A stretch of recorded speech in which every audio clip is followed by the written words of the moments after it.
আমি এটা কথা স্পষ্ট যেহেতু ৰাজস্থানত যদি ৰাজস্থানৰ মানুহে যদি দপদপনি চলাব পাৰে, মহাৰাষ্ট্ৰত যদি মাৰাঠীসকলে দপদপনি চলাব পাৰে, কিন্তু অসমত অসমীয়া দপদপনি চলিবই। আৰু যেহেতু আপোনালোকে জানে শংকৰজ্যোতি বৰুৱা হৈছে এজন নিৰ্দোষী যুৱক, যিজন যুৱকে এখন কাজিয়া BN সিং তেল ডিপুত এখন কাজিয়া হৈ থকা সময়ত তেওঁ এৰাই দিবলৈ গৈছিলে।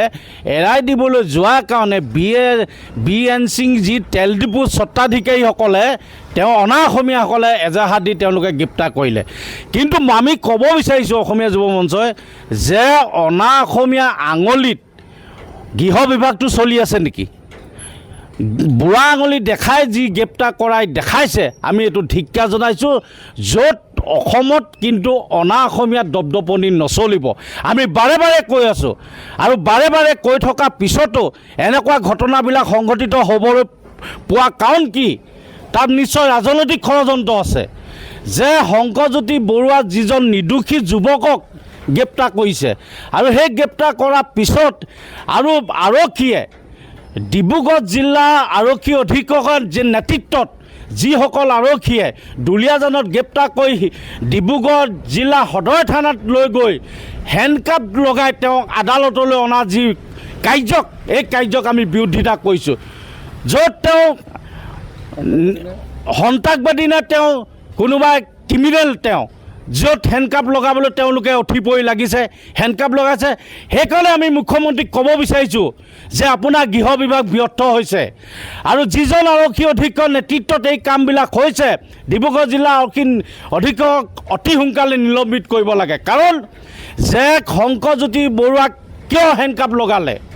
যে এজন প্ৰাক্তন ছাত্ৰ নেতা হয়, সেই ছাত্ৰ নেতাজনক, নিৰ্দোষী যুৱকজনক বা সেই নেতাজনক কিয় হেণ্ডকাপ লগাবলৈ উঠি পৰি লাগিল? আমি সেইকাৰণে মুখ্যমন্ত্ৰী মহোদয়ক ক'ব বিচাৰিছোঁ, আপোনাৰ গৃহ বিভাগ ব্যৰ্থ হৈছে।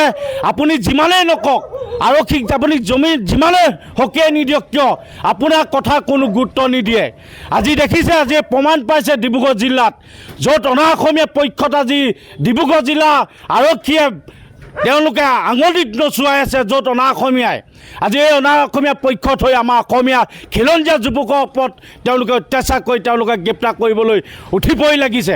সেইকাৰণে আমি সকীয়াই দিছোঁ, অনাগত দিনত যদিও অনা অসমীয়া যদি অসমত এইদৰে তেওঁলোকে ভুৱা গোচৰ জাপি যদি আমাৰ যুৱকসকলক বা অসমীয়াসকলক যদি তেওঁলোকে গ্ৰেপ্তাৰ কৰিবলৈ উঠি পৰি লাগে, কিন্তু আমিও অসমীয়া যুৱ মঞ্চই হাত সাৱটি বহি নাথাকোঁ, সমানে সমানে যুদ্ধ কৰিবলৈ আমি সাজু হৈ থাকিম। আৰু এই ক্ষেত্ৰত মুখ্যমন্ত্ৰীয়ে অতি সোনকালে গুৰুত্ব সহকাৰে লৈ যি BN সিং যি তেল ডিপুৰ স্বত্বাধিকাৰী গ্ৰেপ্তাৰ কৰিবৰ বাবে আমি অসমীয়া যুৱ মঞ্চই দাবী জনালোঁ। আৰু শংকৰজ্যোতি বৰুৱাক বিনা চৰ্তে মুক্তি দিবৰ বাবে আমি অসমীয়া যুৱ মঞ্চৰ পৰা দাবী জনাইছোঁ। ইয়াৰ অন্যথা কিন্তু ভয়াৱহ কাৰ্যসূচী ল'বলৈ আমি বাধ্য হ'ম। যিকোনো খবৰৰ বাবে যোগাযোগ কৰক 7099017330 লগতে 7099017110 নম্বৰত।